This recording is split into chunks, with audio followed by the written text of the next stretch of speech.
Hi, everyone. Judge Andrew Napolitano here for Judging Freedom.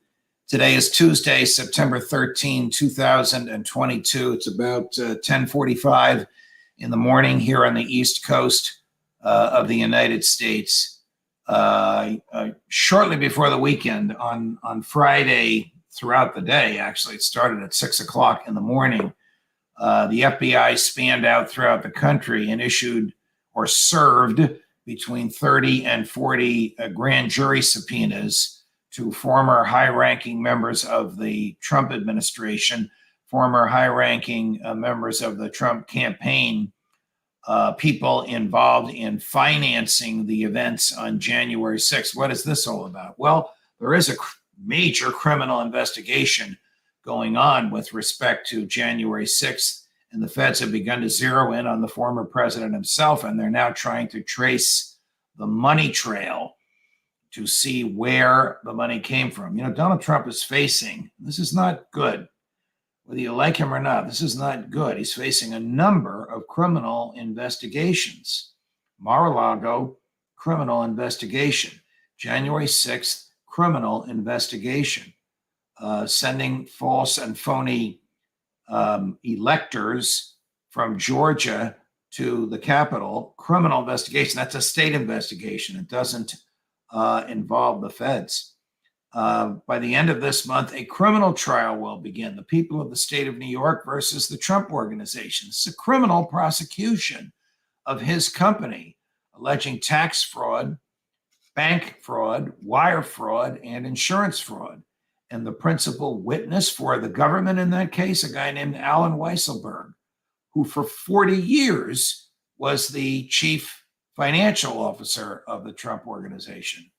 None of this looks good for the president.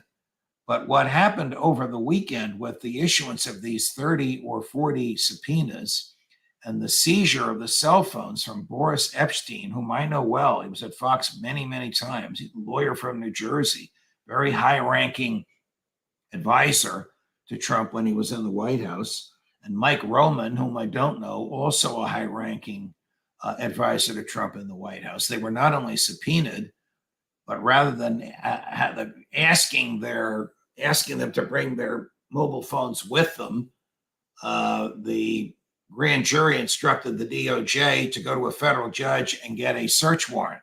So the FBI knocked on the doors of their homes at 6 in the morning, identified themselves, said, "We have a search warrant for your cell phone. Let's have it." So the government is ramping up its investigations of Trump, criminal investigations of Trump. Ancillary to this one is another criminal investigation.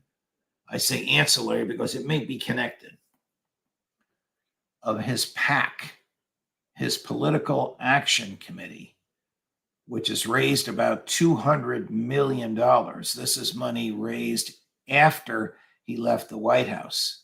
The allegation is that he made promises for this that he didn't keep, and people relied on those promises to make their donations. The other allegations are that these were recurring debiting of credit cards, which was not made clear, and people complained about it. I only donated once, and they took 3 donations from me, that kind of a complaint. So that's 5 or 6 criminal investigations of the former president. He needs to take them seriously. Judge Napolitano for Judging Freedom.